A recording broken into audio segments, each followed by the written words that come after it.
تعالیٰ نے ہمارے اوپر کمال مہربانی فرمائی ہے کہ ہماری رہنمائی کے لیے اللہ نے ہمیں اپنا پیغمبر عطا فرمایا۔ نبی علیہ السلام کی رہنمائی کے بغیر دین ملتا بھی نہیں ہے، دین سمجھ بھی نہیں آتا، دین پر عمل بھی نہیں ہو سکتا۔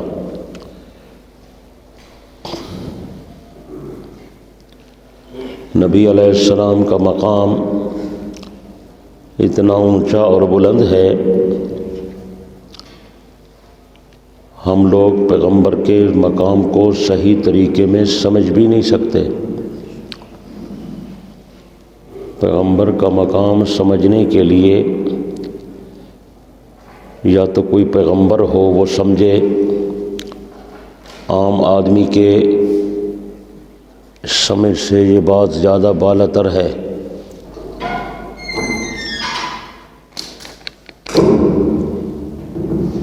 عام آدمی آپ کے مقام اور مرتبے کو نہیں سمجھ سکتا۔ انسانی اعتبار سے بھی، اخلاقی اعتبار سے بھی، عقلی اعتبار سے بھی، علم کے اعتبار سے بھی، رتبے کے اعتبار سے بھی، ہر اعتبار سے پیغمبر کی ذات فائق ہے۔ ہم لوگ گناہ گار ہیں، بیکار ہیں، پیغمبر معصوم ہوتا ہے، اور معصومیت میں بھی پیغمبر کا درجہ باقی معصوموں سے اونچا ہے۔ 3 طبقے معصوم ہیں، ملائکہ بھی معصوم ہیں، انبیاء بھی معصوم ہیں، اور ہمارے ہاں چھوٹے بچوں کو بھی معصوم کہا جاتا ہے، لیکن وہ صرف معصوم کہتے ہیں، معصوم ہوتے نہیں ہیں۔ اس لیے کہ کوئی بچہ اگر غلط کام کرے تو وہ بھی غلط ہی ہوتا ہے، چھوٹا بچہ اگر چوری کرے تو وہ بھی چوری ہے، جھوٹ بولے تو وہ بھی جھوٹ ہے۔ صرف اس وجہ سے اسے معصوم کہتے ہیں کہ وہ غیر مکلف ہوتا ہے اور اسے احکام کا مکلف نہیں بنایا جاتا، اس کے نامہ اعمال کی کتاب نہیں ہوتی، اس سے باز پرس نہیں ہوتی۔ اس اعتبار سے وہ معصوم ہے کہ ابھی اس پر شریعت کے احکامات لاگو نہیں ہیں، اس لحاظ سے معصوم ہے۔ اور جو فرشتے معصوم ہیں وہ اس اعتبار سے ہیں کہ ان کے اندر اللہ تعالیٰ نے خواہشات کا مادہ نہیں رکھا۔ فرشتے روشنی سے پیدا ہوئے ہیں، نورانی مخلوق ہیں، کھانا نہیں کھاتے اس لیے کہ ان کو بھوک لگتی ہی نہیں ہے، شادی نہیں کرتے ان کے اندر اس کی خواہش ہی نہیں ہے، تو وہ معصوم تو ضرور ہیں لیکن ان میں ان کا کوئی کمال نہیں ہے۔ پتہ نہیں آپ بات سمجھ رہے ہیں یا نہیں سمجھ رہے، اس میں ان کا کوئی کمال نہیں ہے۔ کمال یہ ہے کہ آدمی کو بھوک لگے اور پھر آدمی نہ کھائے، پیاس لگے اور پانی نہ پیے، خواہش ابھرے لیکن خواہش کو پورا نہ کرے، یہ کمال ہے۔ اور انبیاء علیہ السلام میں جو بات ہوتی ہے وہ یہی ہوتی ہے کہ انبیاء کے اندر ان کاموں کی قدرت ہوتی ہے، ملکہ ہوتا ہے، وہ کر سکتے ہیں لیکن وہ کرتے نہیں ہیں۔ تو اس اعتبار سے انبیاء کی شان بہت اونچی ہے، اور انبیاء علیہ السلام میں ہمارے پیارے آقا علیہ السلام کی شان ان سب سے زیادہ اونچی ہے، ان سے بہت بلند ہے۔ اس کی کئی وجوہات علماء نے بیان فرمائی ہیں۔ ایک وجہ یہ بیان کی ہے کہ عام آدمی کی تخلیق زمین کی مٹی سے ہوتی ہے اور پیغمبر کی پیدائش جنت کی مٹی سے ہوتی ہے، تو جنت کی مٹی پاکیزہ ہے، اس لیے نبی کی طبیعت گناہ کی طرف نہیں جاتی۔ دوسری بات یہ ہے نبی کی فطرت بہت اعلیٰ ہوتی ہے، ہر بچہ فطرت پر پیدا ہوتا ہے، بے شک فطرت اسلام پر پیدا ہوتا ہے، لیکن نبی کی جو فطرت ہے وہ سارے انسانوں سے زیادہ مقدس ہوتی ہے۔ نبی کی فطرت بہت مزکہ اور پاکیزہ ہوتی ہے۔ اتنا تقدس کسی کی فطرت کو حاصل نہیں ہوتا جتنا تقدس نبی کی فطرت کو حاصل ہوتا ہے۔ تو نبی علیہ السلام کی جو فطرت ہے وہ اتنی پاک ہے کہ وہ گناہوں کی طرف جاتی ہی نہیں ہے۔ ان کو عبادت کرنے میں مزہ آتا ہے، نافرمانی اچھی نہیں لگتی۔ جیسے نبی علیہ السلام نے فرمایا کہ میری آنکھوں کی ٹھنڈک نماز ہے۔ اب یہ حدیث بڑی مشہور ہے، لیکن اس کو سمجھا نہیں گیا کہ میری آنکھوں کی ٹھنڈک نماز ہے۔ اب دیکھیں ہم بھی تو نماز پڑھتے ہیں، لیکن یہ رتبہ حاصل ہو جائے کہ آدمی کو نماز میں آنکھوں کی ٹھنڈک معلوم ہو، اسے لطف آئے، اسے چین آئے، اسے مزہ آئے، یہ پیغمبر کا مقام ہے۔ بات سمجھ آ رہی؟ بلکہ ہم تو نماز پڑھتے بس جلدی سے پڑھے یہاں سے نکلیں، مسجد میں زیادہ دیر نہ بیٹھنا پڑے، ہمارا دل نہیں لگتا۔ ہاں جو زیادہ اونچے ایمان والے لوگ ہوتے ہیں ان کا دل مسجد میں لگتا ہے، جو زیادہ ایمان جن کا قوی ہوتا ہے ان کا دل تلاوت میں لگتا ہے، ذکر اذکار میں لگتا ہے، ان کو لطف محسوس ہوتا ہے۔ اور اسی لیے کہا گیا المؤمن فی المسجد کالسمک فی الماء، مومن مسجد میں ایسے خوش رہتا ہے جیسے مچھلی پانی میں خوش رہتی ہے۔ والمنافق فی المسجد کالطیر فی القفص، اور منافق مسجد میں ایسے تنگ دل ہوتا ہے جیسے پرندہ پنجرے میں تنگ ہوتا ہے۔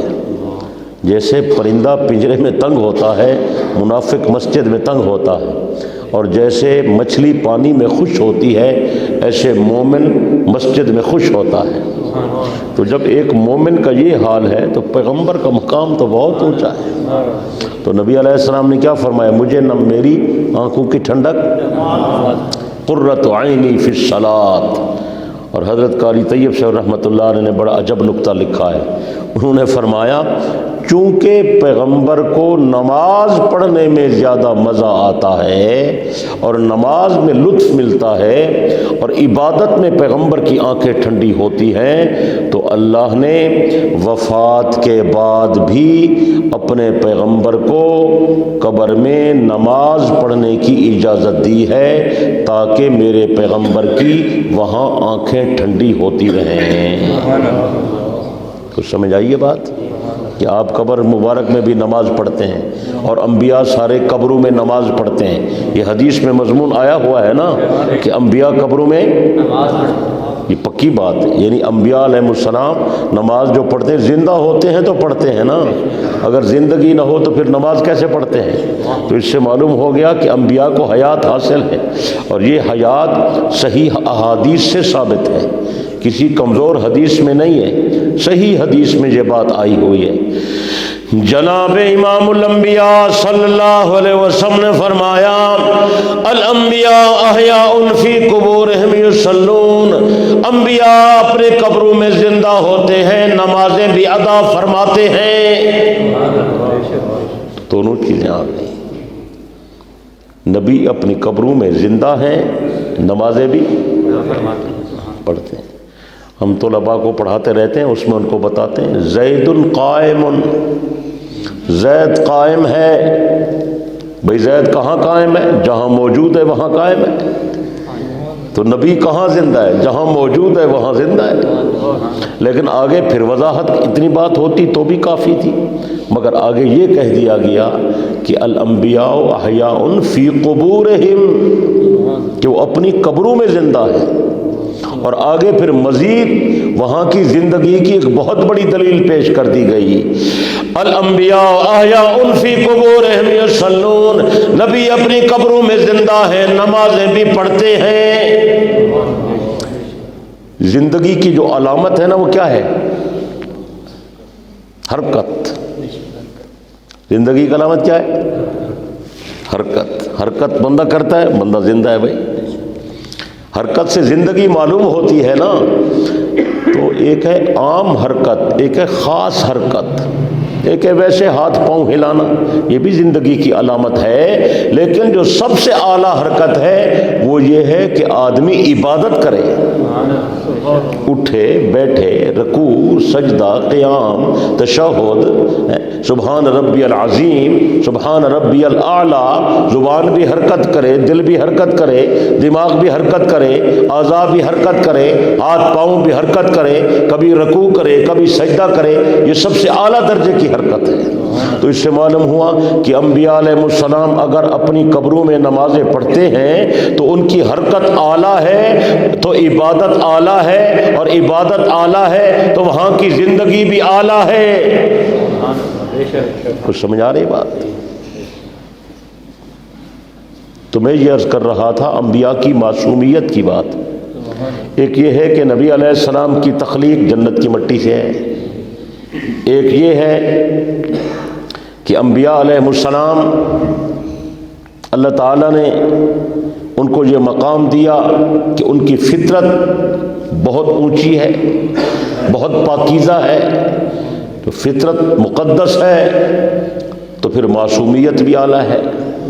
اور ایک وجہ اور ہے نبی کے معصوم ہونے کی، ایک وجہ اور ہے، وہ وجہ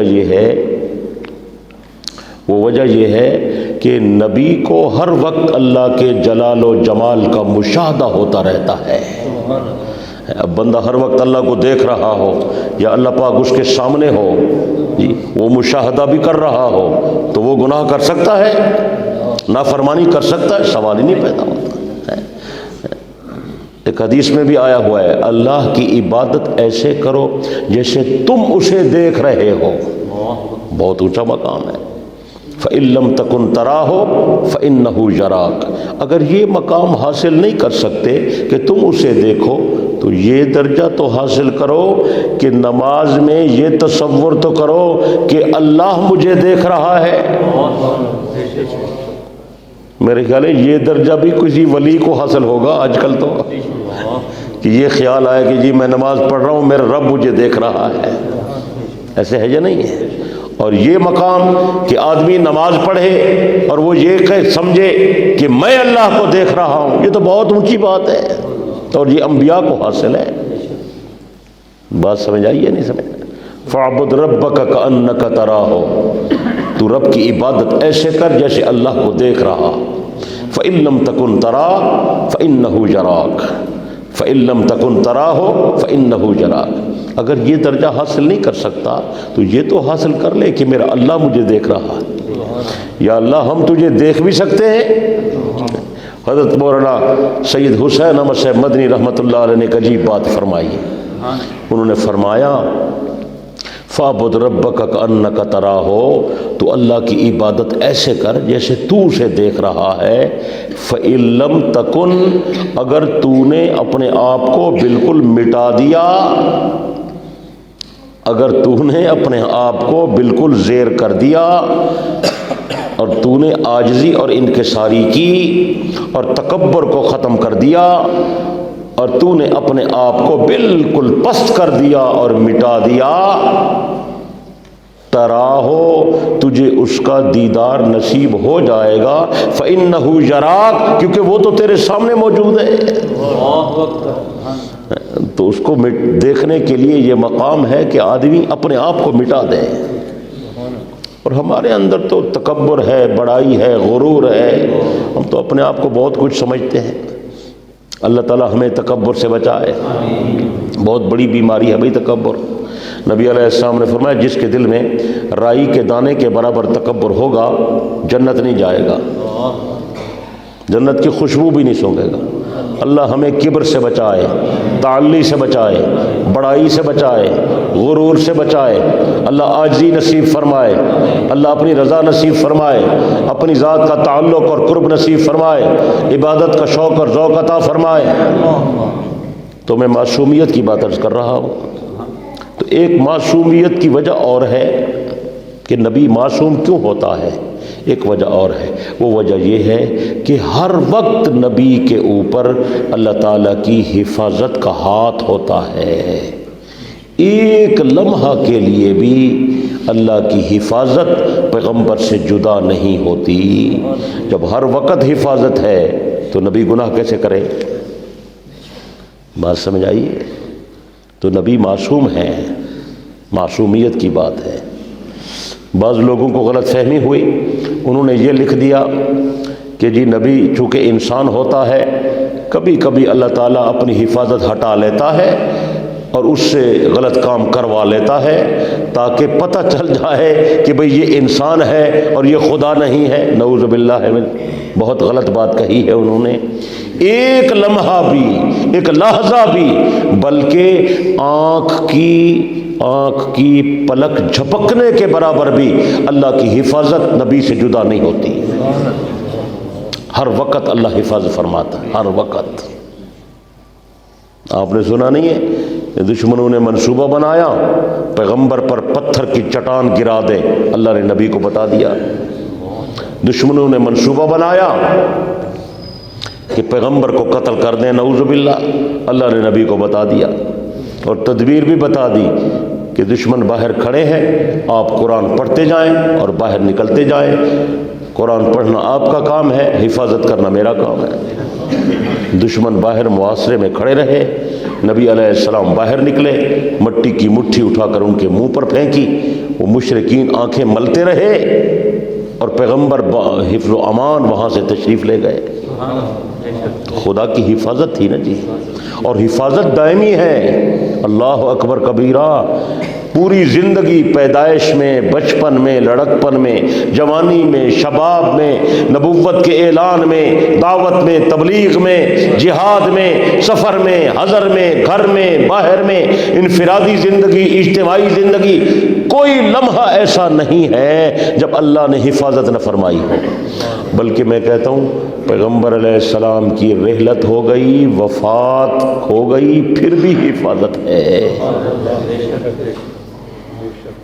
عام آدمی فوت ہو جائے تو کیا حکم ہے؟ غسل دو، کفن پہناؤ، جنازہ پڑھو اور جلدی دفن کرو۔ تدفین میں جلدی کرو، کیا کرو؟ حکم ہے جتنا ممکن ہو سکے تدفین میں تاخیر نہ کرو۔ نبی علیہ السلام کی رحلت ہوئی سوموار کا دن گزر گیا، رات گزر گئی، منگل آ گیا، وہ دن گزر گیا، رات گزر گئی، بدھ آ گیا، اتنی تاخیر ہو رہی ہے، کوئی نہیں بولا، کوئی سی صحابی نے نہیں کہا بھئی تاخیر ہو رہی ہے جلدی کرو، اس لیے کہ عام آدمی میں جلدی کا حکم ہوتا ہے، اس لیے کہ اس کے خراب ہونے کا خدشہ ہوتا ہے۔ پیغمبر کے لیے ایسا کوئی خدشہ نہیں تھا، اس لیے کون بولتا؟ اللہ کی حفاظت ہے نا، یا نہیں ہے؟ بلکہ میں کہتا ہوں دنیا سے چلے جانے کے بعد بھی نبی علیہ السلام اپنی قبر شریف میں بحفظ و امان ہیں۔ عام آدمی کو زمین کی مٹی کھا جاتی ہے، پیغمبر کے جسم کو زمین کی مٹی بھی نہیں کھاتی۔ حدیث میں آیا ہوا ہے، میں یہ بات اپنی طرف سے نہیں کہہ رہا، جمعے کے حوالے سے حدیث ہے۔ جناب امام الانبیاء صلی اللہ علیہ وسلم نے فرمایا جمعہ کے دن مجھ پر درود زیادہ بھیجا کرو، تمہارا درود مجھ تک پہنچ جائے گا۔ صحابہ نے دریافت کیا یا رسول اللہ یہ عجیب بات ہے، جب آدمی دنیا سے چلا جاتا ہے زمین کی مٹی، قبر کی مٹی آدمی کو کھا جاتی ہے، کیف تورث صلاتنا علیک وقد ارمتا، اے اللہ کے رسول جب آپ دنیا سے چلے جائیں گے زمین کی مٹی آپ کے جسم کو کھا جائے گی، جسم ریزہ ریزہ ہو جائے گا، ہمارا سلام آپ تک کیسے پہنچے گا؟ اللہ کے پیغمبر نے فرمایا میرے صحابہ ان اللہ حرم علی الارض ان تاکل اجساد الانبیاء فنبی اللہ حی یرزق، اللہ نے زمین پر حرام کر دیا زمین کی مٹی نبی کے جسم کو نہیں کھاتی، نبی کا جسم محفوظ ہوتا ہے۔ آپ نے فرمایا تم سلام پڑھا کرو، جمعے کے دن بھی سلام بھیجا کرو، میرے دنیا سے چلے جانے کے بعد جب بھی تم درود و سلام بھیجو گے تمہارا سلام مجھ تک پہنچ جائے گا، یعنی میرا قبر میں جسم محفوظ ہوگا، مجھے وہاں حیات حاصل ہوگی، تم سلام بھیجو گے تمہارا سلام مجھ تک پہنچ جائے گا۔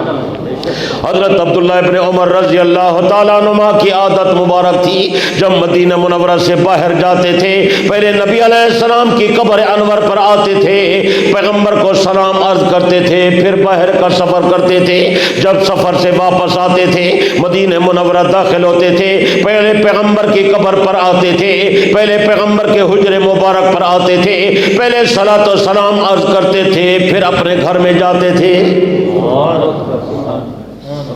اور صحابہ کا بھی یہ معمول تھا، وہاں جاتے تھے سلام عرض کرتے تھے۔ ایک آدمی آیا نبی علیہ الصلوۃ والسلام کی قبر انور پر مواجہ شریف پر، کہتا ہے میں وہاں کھڑا ہوا تو مجھے کسی نے کہا کدھر آئے ہو، کیا کر رہے ہو، کدھر تم نے منہ رکھا ہوا ہے؟ اس نے کہا اللہ کا بندہ میں کسی پتھر کے پاس آیا ہوں، میں تو پیغمبر کے دروازے پر آیا ہوں، نبی علیہ السلام کی زیارت کے لیے آیا ہوں، آپ علیہ السلام کی قبر پر حاضری کے لیے آیا ہوں، شفاعت کی امید لے کر آیا ہوں۔ اللہ اکبر کبیرہ، اللہ کا نبی قبر شریف میں زندہ ہے، پیغمبر علیہ السلام وہاں قریب والے بندے کا سلام بھی سنتے ہیں، پیغمبر اپنی قبر میں عبادت بھی فرماتے ہیں۔ حضرت سعید ابن مسیب بڑے نامور تابعی ہیں، فرماتے ہیں حرا کے زمانے میں مدینے میں فتنہ پھیل گیا، میں بڑا پریشان ہوا کہ میں کہاں چلا جاؤں، حفاظت کی جگہ کون سی ہے، امن کی جگہ کون سی ہے، مجھے اور کوئی جگہ نظر نہ آئی، میں پیغمبر کی مسجد نبوی میں آ گیا، حضرت ابی کے حجرے کے قریب میں بیٹھ گیا، فرماتے 17 دن تک اذان نہیں ہوئی، نماز نہیں ہوئی، میں پیغمبر کے حجرے کے قریب بیٹھ گیا، جب نماز کا ٹائم ہوتا تھا میں نبی کے حجرے سے اذان کی آواز سن کر نماز پڑھتا تھا۔ آپ کی قبر شریف سے اذان کی آواز آتی تھی، میں اذان سن کر پھر نماز پڑھتا تھا۔ سے معلوم ہوتا ہے پیغمبر اپنی قبر شریف میں زندہ ہے، صرف زندگی میں حفاظت نہیں ہے، دنیا سے جانے کے بعد بھی حفاظت ہے، قبر مبارک کی حفاظت ہے۔ آپ کے ساتھ ابو بکر عمر سوئے ہوئے ہیں تو ان کی بھی ساتھ حفاظت ہے، بلکہ نبی کے شہر پورے مدینے کی حفاظت ہے۔ پتہ نہیں آپ میری بات سمجھ رہے ہیں یا نہیں سمجھ رہے ہیں؟ حضرت نبی علیہ السلام نے فرمایا قیامت کے قریب دجال آئے گا، ساری زمین کا چکر لگائے گا، لوگوں کے ایمان کو ضائع کر دے گا، 80,000 کا لشکر لے کر آئے گا، احد پہاڑ کے اوپر چڑھے گا، ہزاروں کا لشکر اس کے ساتھ ہوگا، جب احد پہاڑ پر چڑھے گا آگے جانے کی ہمت کرے گا لیکن آگے قدم نہیں بڑھا سکے گا، دجال کے ساتھی اسے کہیں گے، دجال کے گماشتے اسے کہیں گے آگے کیوں نہیں بڑھتے، دجال کہے گا میری طاقت ختم ہو گئی، میری طاقت، میری ہمت جواب دے گئی ہے، اور تو بڑی طاقت والا تھا، بڑے دعوے کیا کرتا تھا، کیا ہو گیا تیری طاقت کیوں ختم ہو گئی؟ روایات کے اندر آیا دجال کہے گا اس مدینے پر میری طاقت نہیں ہے کہ میں اندر جا سکوں، وہ جو سامنے گنبد نظر آتا ہے، وہ جو سفید چمک روشنائی نظر آتی ہے، میں اس کی طرف آگے بڑھنے پر قادر نہیں ہوں۔ اللہ کے نبی نے فرمایا میرے شہر کی حفاظت کے لیے خدا آسمان سے ملائکہ کو نازل کرے گا، ملائکہ میرے مدینے پر پہرا دیں گے، دجال اندر نہیں آئے گا۔ مکہ بھی محفوظ، مدینہ بھی محفوظ، مکہ بھی محفوظ، مدینہ بھی محفوظ، دجال نہ مکے جا سکتا ہے، دجال نہ مدینے جا سکتا ہے، اور نبی علیہ السلام کی قبر مبارک محفوظ، ابو بکر عمر کی بھی قبریں محفوظ۔ عیسائیوں نے کوشش کی تھی 5ویں صدی میں، انہوں نے بڑی سازش کے تحت 2 بندوں کو عبادت کے روپ میں بھیجا، وہ ظالم وہیں رہتے تھے اور رات کو خندق کھودتے تھے، نبی علیہ السلام کو باہر نکالنے کی سازش کی تھی کہ ہم پیغمبر کو باہر نکالتے ہیں، نعوذ باللہ من ذالک۔ کس نے سازش کی؟ عیسائیوں نے۔ کس نے؟ کہ جاؤ پیغمبر کو نعوذ باللہ نعوذ باللہ نعوذ باللہ قبر شریف سے باہر نکال کر لیا۔ ایک بات کہتا ہوں، ایک بات توجہ سے سنو، بڑی قیمتی بات ہے، توجہ ہے؟ سب کی توجہ ہے؟ سب کی؟ یہ 5ویں صدی کا واقعہ ہے، 5ویں صدی کا واقعہ ہے، نبی علیہ السلام کی رحلت کے تقریباً 500-550 سال بعد کا واقعہ ہے۔ کتنے بعد کا؟ 550 سال تقریباً بعد کا یہ واقعہ ہے۔ عیسائیوں نے سازش کی، آدمیوں کو بھیجا جاؤ اور سرنگ کھودو اور نبی علیہ السلام کو نعوذ باللہ قبر مبارک سے نکال کر لے آؤ۔ توجہ سے سنو، توجہ سے، توجہ ہے یا نہیں توجہ؟ عیسائی بے شک بے دین ہے، عیسائی ہمارے دین کے دشمن ہیں، ہمارے قرآن کے بھی دشمن ہیں، ہمارے نبی کے بھی دشمن ہیں۔ انہوں نے یہ گہری سازیں تیار کی، عیسائی غیر مسلم ہیں، لیکن عیسائیوں نے جو یہ سازیں تیار کی کہ پیغمبر کو قبر سے نکال کر لاؤ، اس کا مطلب یہ ہے 500 سال گزرنے کے باوجود بھی عیسائی یہ نظریہ رکھتے تھے کہ 500 سال بے شک گزر گئے لیکن پیغمبر آج بھی قبر میں محفوظ ہے۔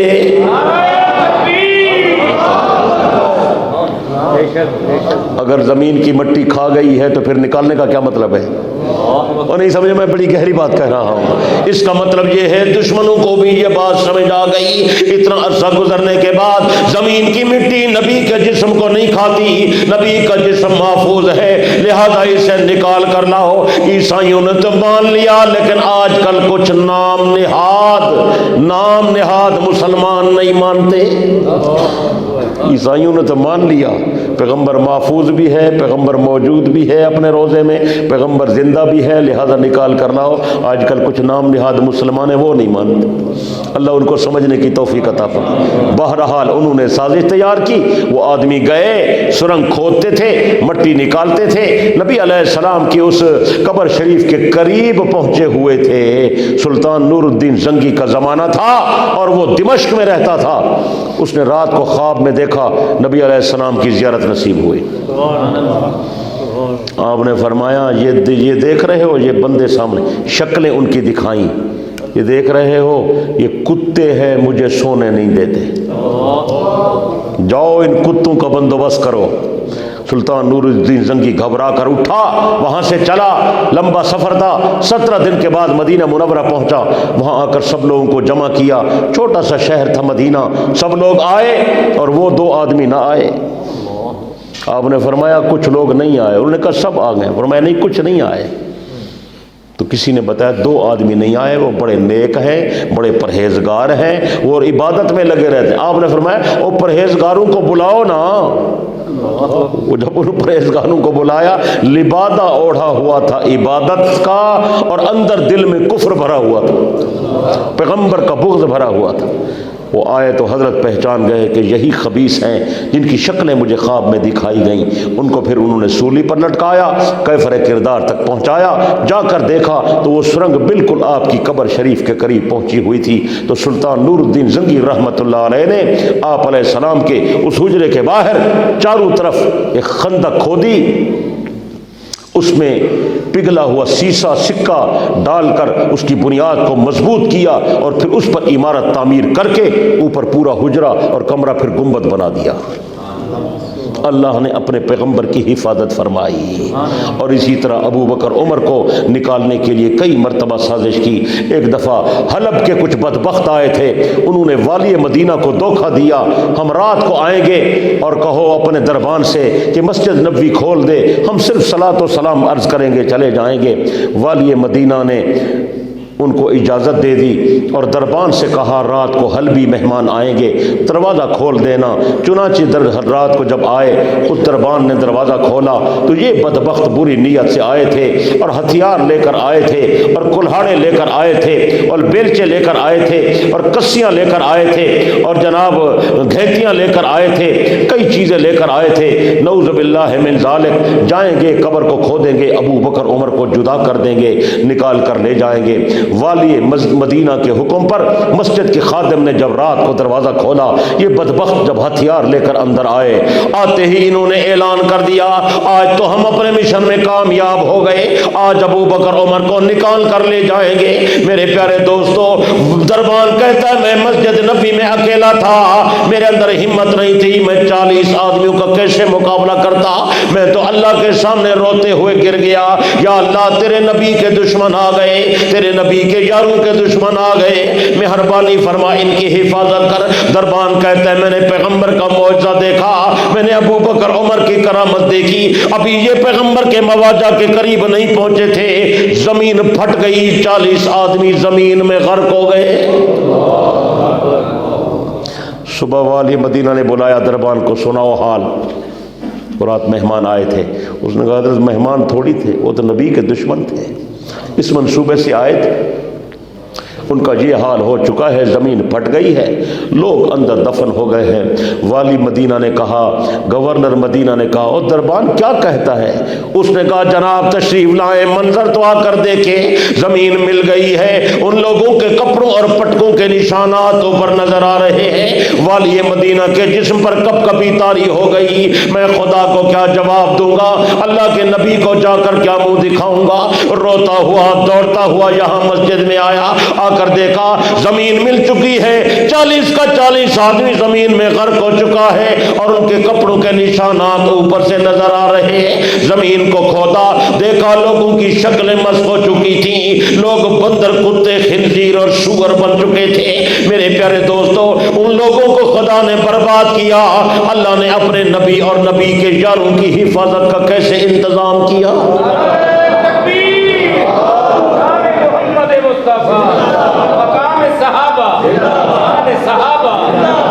میرے بھائیوں، ہمارا دین بھی محفوظ ہے اور ہمارا قرآن بھی۔ کسی کی ہے جرت قرآن ختم کر دے؟ شاہ عبدالعزیز کے زمانے میں انگریز نے ایک سازش کی تھی، قرآن جلاؤ، قرآن جلاؤ، قرآن جلاؤ، قرآن کے نسخے جلائے گئے، جو بچے سارے دریا میں ڈال دیے گئے، مسلمانوں کی کتاب نہیں رہے گی تو مسلمان نہیں رہیں گے۔ حضرت شاہ صاحب نے دلی کے شہر میں جلسہ کیا اور اس میں 7 سال کے بچے کو کھڑا کیا، فرمایا انگریز کتے، تو قرآن مجید کے نسخے کو تو جلا دے گا، قرآن مجید کی کتابوں کو تو ضائع کر سکتا ہے، لیکن مجھے بتاؤ اس 7 سال کے بچے کے سینے سے قرآن تو کیسے نکالے گا؟ یہ 7 سال کا بچہ قرآن مجید کا حافظ ہے، اور 1 2 نہیں، 2 4 نہیں، ملک میں سینکڑوں نہیں، ہزاروں نہیں، لاکھوں، اب تو کروڑوں مسلمان قرآن کے حافظ ہے۔ ان کے سینے سے قرآن نکل سکتا ہے؟ حفاظت کرنے والا کون ہے؟ ہمارا قرآن بھی محفوظ ہے، محمد عربی کی شان بھی محفوظ ہے، ہمارا دین بھی محفوظ ہے، اور پیارے نبی کی پیاری سنت بھی محفوظ ہے، بلکہ پیغمبر کی ہر ادا محفوظ ہے۔ اللہ ہمیں لینے کی توفیق دے، اللہ ہمیں عمل کرنے کی توفیق دے۔ باقی یہ بھی میں آپ کو بتا دوں، اگر ہم دین کا کام نہیں کریں گے، خدا ہمیں مٹا دے گا، ہماری جگہ اور لوگ پیدا کرے گا جو اس کی فرما برداری بھی کریں گے، دین کا کام بھی کریں گے۔ تو آپ کی خوش قسمتی ہوگی کہ آپ دین کے ساتھ لگ جائیں، دین کے ساتھ جڑ جائیں، دین والا کام کریں، دین والوں کی معاونت کریں۔